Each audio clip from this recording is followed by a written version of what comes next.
ဝတ်တန်မိုးတွေပြင်းပြင်းထန်ထန်ရွာသွန်းနေတဲ့ညမှာတော့ထင်ကျော်ဆိုတဲ့လူငယ်လေးတယောက်ကသူ့ရဲ့အိမ်ကိုအမြန်ပြေးနေပါတယ်။ဒါပေမဲ့သူ့အရောက်ခံနေမှာပဲသူ့အိမ်နာကအမိုက်ပုံတစ်ခုမှာ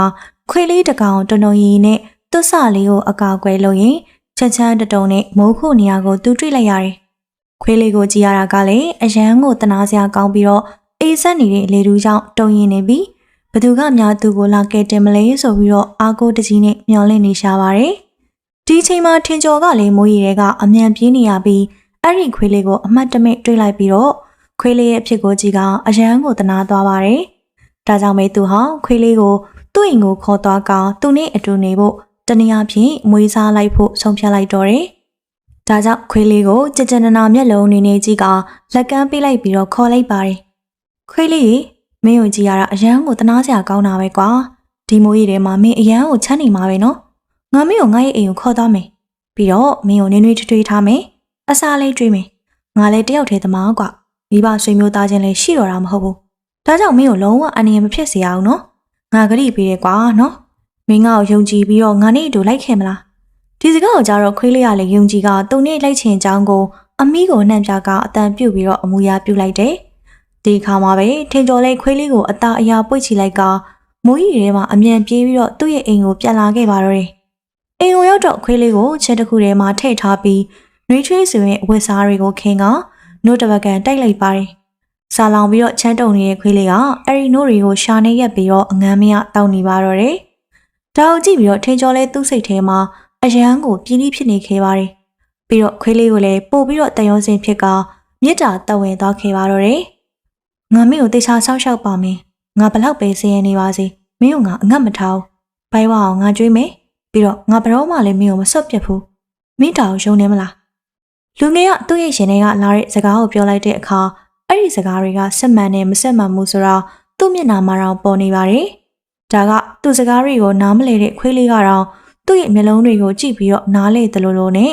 သူ့ကိုရှာလေးထုတ်အမီလေးနှမ်းပြကတအီအီနဲ့နားလေတဲ့အမူအရာနဲ့ပြန်ပြောပြနေပါတယ်။ခွေးလေးရဲ့စိတ်ထဲမှာလေလောကကြီးမှာသူ့ကိုတမိုးထားပြီးတော့ဂရုစိုက်ဆောက်ရှောက်ပေးမယ်သူရှိသေးတယ်လို့တွေးကသူ့ကိုယ်သူအရန်ကန်ကောင်းနေသူအဖြစ်ကျဉ်းနေပါတော့တယ်။ကဲခွေးလေးရေမင်းကငါမိုးရီထဲမှာပိပိတတေလေးတွေ့ခဲ့တာဆိုတော့မင်းကိုဖိုးပေလို့ခေါ်မယ်။မင်းရောအဲ့ဒီနာမည်ကိုကြိုက်ရလား။ထင်ကျော်ကအဲ့ဒီလိုမေးလိုက်တော့အခွေးလေးကအမီလေးလှုပ်ပြရင်သူ့ကိုကြည့်ကသဘောကျတယ်ဆိုတဲ့အမူအရာနဲ့ပြန်ပြီးတော့ပြပါတယ်။ဒါကိုထင်ကျော်ကတွေ့ပြီးတော့အရန်သဘောကျကတဟားဟားနဲ့ရင်းနေပါတော့တယ်။အဲ့ဒီနောက်ကဆလို့နှစ်တွေအတော်ကြာတဲ့အထိသူတို့နှစ်ယောက်စကားတွေအပြန်အလှန်ပြောအမူအရာတွေအပြန်အလှန်ပြကပျော်ရွှင်စွာနဲ့အချိန်ကုန်ဆုံးနေခဲ့ကြပါတယ်။သူတို့ရဲ့ရင်ထဲကလာတဲ့ပျော်ရွှင်မှုနဲ့ရင်မောတန်တွေကအပြင်ကပြင်းပြင်းထန်ထန်ရွာနေတဲ့မိုးတန်ကိုယ်တော်တတိမထားမိအောင်ဖုံးလန်းသွားစေခဲ့ပါတယ်။အဲဒီနေ့ကစလို့ထိန်ကျော်နဲ့ဖိုးပီတို့ဟာအရန်ကိုရင်းနှီးချစ်ခဲ့တဲ့တငယ်ချင်းတွေဖြစ်ခဲ့ကြပါတယ်။လှုပ်ရှားရှိရဲ့အလုပ်တွေလုပ်ပြီးတိုင်းထိန်ကျော်ကဖိုးပီနဲ့ဆော့ကစားနေတတ်ပါသေးတယ်။နှစ်တွေအတော်ကြာတဲ့အထိဖိုးပီလေးကထိန်ကျော်နဲ့အဖော်ပြရင်အမြဲတမ်းပျော်ရွှင်ရွှင်နဲ့တူတကားဖြတ်တန်းခဲ့ကြတယ်။ဖိုးပီရဲ့ဘဝမှာလည်းထိန်ကျော်ပဲရှိသလိုထင်ကျော်ရဲ့ဘဝမှာလည်းဖိုးပေသားရှိတဲ့အထိချစ်ခင်ခဲ့ကြပါတယ်။ဒီလိုနဲ့တမန်နဲ့မှာတော့ဖိုးပေဟာထူးထူးဆန်းဆန်းအရန်ကိုထိုးဟောင်းနေခဲ့ပါတယ်။ဒါကိုအပင်လေးတွေကိုရေလောင်းရင်ဖိုးပေရဲ့ဟောင်းတန်းကိုကြားသွားတဲ့ထင်ကျော်ကစိတ်ထဲမှာတခုခုထူးဆန်းနေတယ်လို့ခံစားလိုက်ရတယ်။ဒါနဲ့ပဲဖိုးပေကိုသူလှမ်းအော်ခေါ်လိုက်တယ်။ဟိတ်ကောင်ဖိုးပေမင်းဘာလို့ဒီလောက်ဟောင်းနေရလဲကွာ။တိတ်နေစမ်းပါ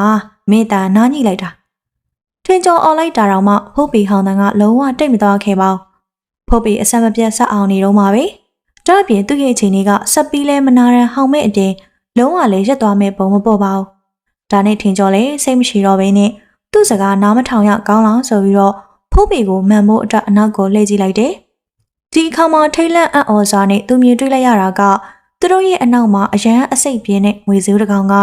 ပပြင်းထောင်ပြီးတော့သူတို့ကိုနှာမုတ်ပြီးရံပြိုးမလို့ကြံရနေတာပဲဖြစ်ပါတယ်။ဒါအောင်မြင်တော့ထင်ကျော်လဲအရန်ကိုကြောက်လန့်သွားပြီးသူ့လက်ထဲကရေပန်းခဲရအောင်မှအောက်ကိုပြုတ်ကျသွားခဲ့တယ်။ဖိုးပေလေးကတော့သူ့သခင်ထွေကျော်ကိုကာကွယ်ဖို့အတွက်ငွေဟောက်ကိုတော့မှမကြောက်မရွံ့မဲနဲ့ဒရဆက်တာဟောင်းနေပါတော့တယ်။ဒီခါမှထင်ကျော်ကနားလေသွားပြီးဖိုးပေအတွက်စိတ်ပူက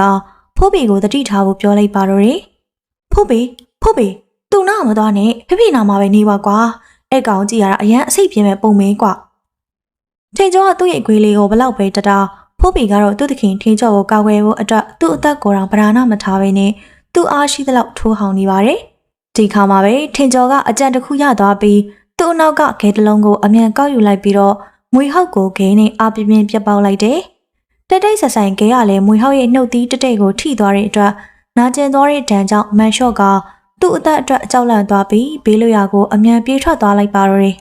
ဒီတော့မှထင်းကျော်ကသူ့ရဲ့အပြည့်အတွက်နောင်တရပြီးတော့ဖိုးပီကိုစိတ်မကောင်းစွာနဲ့တောင်းပန်လိုက်တယ်ဖိုးပီရဲ့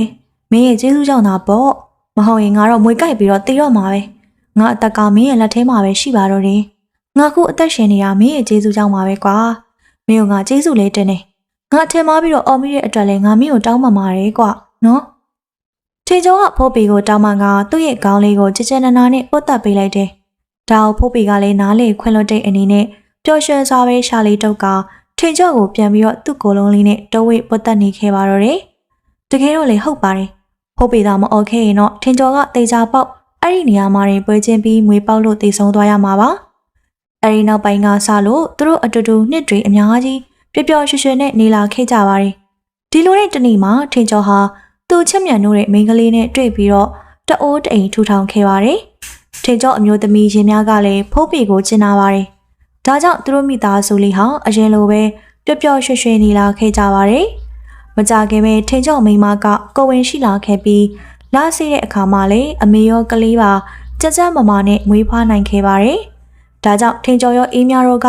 ရန်ကိုပျော်နေကြသလိုဖိုးပီလေးကပါသူတို့ကိုပြောမပြတတ်ပေမဲ့ပျော်ရွှင်တဲ့အရေးရောင်ကမြင်ရရုံနဲ့သိနိုင်ပါတယ်သူ့စိတ်ထဲမှာလည်းကလေးကိုမနာလိုမဖြစ်ပေနဲ့သူငငယ်လေးတွေကထင်းကျော်သူ့ကိုပြောခဲ့တဲ့စကားတွေကိုသာပြန်ကြားရောက်နေသေးပါပဲဖိုးပီမင်းခုကစပြီးတော့ငါတို့သားလေးကိုစောင့်ရှောက်ပေးရမယ်နော်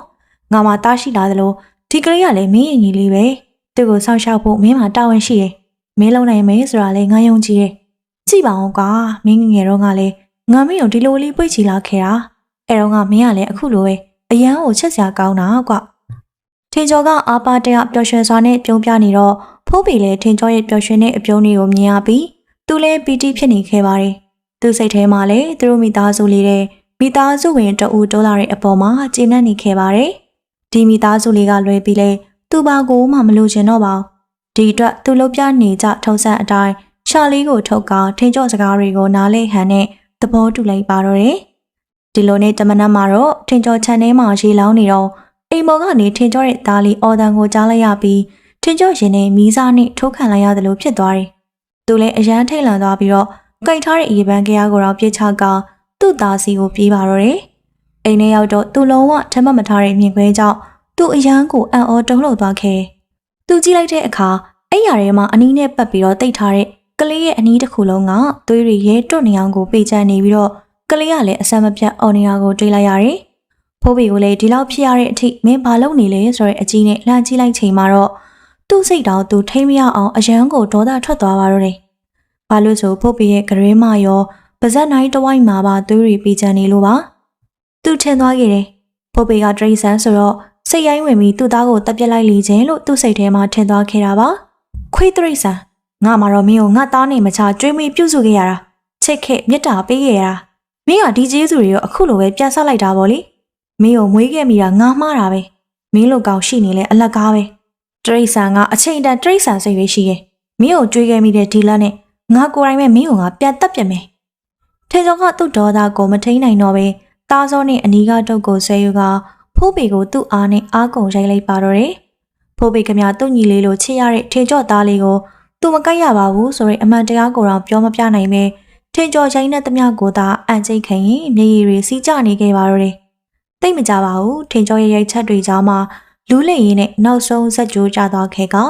နေရာမှာတည်ဆိုးသွားခဲ့ပါတယ်။အမှန်ဆိုရင်သူ့ကိုစရိုက်ထဲကသူထွက်ပြေးသွားလိုက်လို့ရပါမယ်။သူ့ဖေစိတ်ကျဉ်တတ်ပါစီဆိုတဲ့စိတ်နဲ့ပဲတည်ရဲထိငင်ခံသွားခဲ့တာပါ။ဖိုးပီလေးကျတည်ဆိုးသွားမှထင်ကျော်လေးရိုက်နေတာကိုရက်လိုက်ပြီးစိတ်ကျဉ်တတ်သွားခဲ့ပါတယ်။ဒီတော့မှသူ့သားလေးကိုတတိယသွားပြီးသွားကြည့်လိုက်တဲ့အခါသူ့သားလေးရဲ့ဘေးမှာသွေးအလေးလေးနဲ့သေဆုံးနေတဲ့မွေဟောက်တကောင်ကိုအံ့ဩစွာပဲအထိတ်တလန့်မြင်တွေ့သွားခဲ့တယ်။ပြီးတော့တိုက်တိုက်ဆဆိုင်မဲ့သူ့ကလေးလည်းလှုပ်လာခဲ့တယ်။ဒီခါမှထင်ကျော်ကအားလုံးကိုနားလေသွားပြီးယူကျုံမရဖြစ်သွားပါတော့တယ်။သူ့သားလေးဖိုးပီပေါ်သူ့အပြစ်ကျိုးလိုမိပြီဆိုတော့ကိုသူသိလိုက်တယ်။ဒါနဲ့ချက်ချင်းပဲဖိုးပီနာကိုသွားပြီး လှုပ်နှိုးပေမဲ့ဖိုးပေရဲ့အသက်ရှူတန်းကိုတော့သူမကြားနိုင်တော့ပါဘူး။သူယူကျုံမရဖြစ်ကဖိုးပေရဲ့ကိုယ်လုံးလေးကိုဖတ်ငိုပါတော့တယ်။ဖိုးပေကအသက်နဲ့ချင်းပြီးသူ့သားလေးအသက်ကိုကဲတင်ပေးလိုက်ရုံမကသူ့ရဲ့အထင်လွဲခြင်းကိုပါခံလိုက်ရပြီးနောက်ဆုံးအသက်ပေးလိုက်ရတဲ့အထိသူ့အနာမှာရှိနေခဲ့ပြီးတာကိုတွေးမိရင်အရင်ကသူ့အသက်ကိုမွေဟောက်လက်ထဲကကာကွယ်ပေးခဲ့တဲ့အချိန်တွေကိုပါသတိရသွားပါတယ်။ဖိုးပေဖိတ်သားလေးကျေးဇူးပြုပြီးတော့ထပါကွာအဖေမှားပါတယ်အဖေတောင်းပန်ပါတယ်ကွာအဲ့လိုကြီးတော့မထားခဲ့ပါနဲ့အဖေတောင်းပန်ပါတယ်သားလေးရဲ့ဖိုးပေနောက်နေ့မှာတော့ထင်ကျော်ဟာဖိုးပေအတွက်ကုသိုလ်ပြုပေးဖို့ရာဖုန်ကြီးတစ်ပါးပိတ်ပြီးတော့စွန့်ကပ်လူရန်ကဖိုးပေအတွက်ကုသိုလ်ပြုပေးခဲ့တယ်။ကဲတကားထင်ကျော်ဖြစ်ဖြစ်သမျှကိုကိုယ့်ပြစ်ဆိုပြီးတော့လည်းမှတ်ယူမနေပါနဲ့တော့တရဘာတစ်ခုကတ်တစ်ခုပါပဲကွယ်သူလေဝစ်ကြွေးကုန်လို့ဘဝကူးသွားတယ်လို့ပဲသဘောထားလိုက်ပါတကားရည်ရွယ်ပြီးတော့တက်လိုက်လို့လေသူသိသွားတာမှမဟုတ်တာပဲတကားဖိုးပေကိုဘလောက်တန်ရောစင်ရှိကြောင်းဦးစင်းတို့လည်းသိတာပဲကွယ်အရန်ကြီးစိတ်မကောင်းဖြစ်ပြီးတော့ကိုမနှိမ့်ဆက်ပါနဲ့တော့အခုသူလေဒီဘဝကကျွတ်သွားပြီဆိုတော့နောက်ဘဝမှာလူပြောင်းဝင်စားဖို့သာသူ့အတွက်ရည်စူးပြီးတော့ကောင်းမှုကုသိုလ်တွေများများလုပ်ပေးလိုက်ပါကွယ်ထင်ကျော်ရဲ့စိတ်ထဲမှာတော့ဦးစင်းကဘလောက်ပဲတရားချသူကျူးလွန်လိုက်မိတဲ့အပြစ်ပေါ်နာကျင်ကြေကွဲမှုကတည်ရည်ထိပါသွားမှာပဲဖြစ်ပါတယ်အဲဒီနောက်ထင်ကျော်ကဖိုးပေကိုအမြဲတတိယနေအောင်ရည်ရွယ်ပြီးဖိုးပေရဲ့ခန္ဓာကိုယ်ကိုခြံထောက်ကအပင်ကြီးတစ်ပင်အောင်မှာမြုပ်နှံထားလိုက်ပြီးတော့အမှတ်တရအနေနဲ့အမြဲတတိယနေစေဖို့မြေပုံတဖွေလှုပ်ထားလိုက်တော့တယ်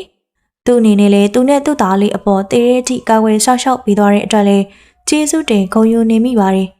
ဒီလိုနဲ့ရက်တွေလာတွေတရွေ့ပြောင်းသွားခဲ့ပြီးထင်ကျော်ရဲ့သားလေးကြီးလာတဲ့အခါမှာလဲဖိုးပေရဲ့မြေပုံလေးကိုပြကောင်းသူတို့အပေါ်ဘလောက်သက်သာရှိခဲ့ကြောင်းမှလက်ဆင့်ကမ်းပြောပြပါရယ်ဖေဖေတောင်းပန်တဲ့ဖေသားဖိုးပေလေးရဲ့ဖေဖေမင်းပေါ်အထင်မှားခဲ့ပြီးတော့ဖေဖေလက်နဲ့တက်ခဲ့မိတယ်ဖေဖေတောင်းပန်တယ်ကွာပြီးတော့လေဖေဖေသားငယ်လေးရဲ့အသက်ကိုကဲတင်ပေးခဲ့တဲ့အတွက်လေဖေဖေမင်းကိုကျေးဇူးတင်ပါတယ်ဖေဖေမင်းကိုအယမ်းချစ်တယ်နော်လူဘွားပြောင်းဝင်စားတဲ့အခါဖေဖေတို့စီကိုပဲပြန်လာခဲ့ဖို့မျှော်နေပါတယ်ရောက်ရအရက်ကဖေဖေကိုနားလည်ပေးပါကွာနော်ဟုတ်ကဲ့ပါရှင်ဇလန်လေးကတော့ဒီမှာရင်ပြီးဆုံးသွားခဲ့ပါပြီမကြခင်မှာလည်းအခုထပ်ကောင်းတဲ့ဇလန်လေးတွေနဲ့တူတူပြန်လာခဲ့ဦးမှာမို့ဆောင်းမြောက်အားပေးကြပါအောင်နော်အခုလိုအားပေးနှဆင်ခဲ့ကြတဲ့အတွက်လည်းပရိသတ်တယောက်ချင်းစီကိုကျေးဇူးအထူးပဲတင်ရှိပါရရှင်ပရိသတ်များအားလုံးပဲမင်္ဂလာပါရှင်ဒီကနေ့မှာတော့ခိုးချိုကလူငယ်လေးတယောက်ဟာမထင်မှတ်ဖဲနဲ့မိုးရီထဲမှာခွေးလေးတစ်ကောင်ကိုတွေ့ခဲ့ရမှတနာပြီးတော့မွေးစားခဲ့တယ်ဒီလိုနဲ့သူတို့နှစ်တွေအများကြီးအတူတူပြောပြောရွှင်ရွှင်နေထိုင်ခဲ့တယ်ဒါပေမဲ့တနေ့မှာတော့ခွေးလေးကသူ့အသက်နဲ့ရင်ပြီးကာကွယ်ပေးခဲ့ပေမဲ့လူငယ်လေးကအထင်မှားပြီးတော့ခွေးလေးကိုမတိမချင်းရိုက်သက်ပစ်ခဲ့တယ်။ခွေးလေးတည်သွားပြီးတော့မှအကြောင်းစုံကိုသိလိုက်ရပြီးယူကျုံမရဖြစ်ကခွေးလေးအတွက်ဝမ်းနဲ့ပူဆွေးသွားရတဲ့ဇလန်လေးကိုတင်ဆက်ပေးမှာပဲဖြစ်ပါရဲ့ရှင်။